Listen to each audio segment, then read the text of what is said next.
The gentleman may proceed. Thank you, Mr. Chairman.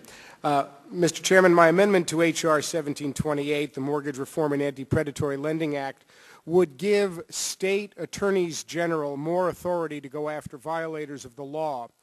Families across the country are struggling to make payments with their mortgages and stay current, and it is important that our states have the ability to enforce strong underwriting standards. The state's attorneys general are in the best position because they're closest to the problem. Specifically, the amendment expands the current authority of states' attorneys general to enforce anti-predatory lending laws under the HOPA statutes. State attorneys general would be able to enforce Title I of this bill, H.R. 1728, residential mortgage, loan originating standards, and Title II, minimum standards for all mortgages. I yield back. Is there further discussion on the amendment? Gentleman from Texas. Thank you, Mr. Chairman. Question for the gentleman, if he would yield for the question. I will yield.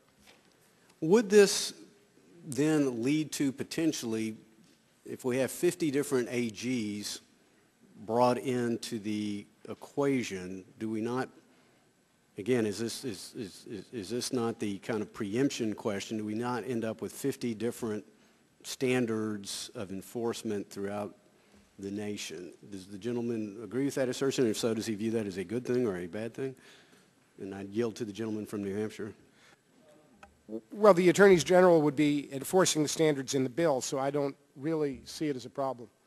I mean, they'd be enforcing these regulations, so the attorneys general would be using this bill to enforce it. So I don't see it as a problem. I see it really as an issue of giving the folks closest to the problems the ability to do the enforcement.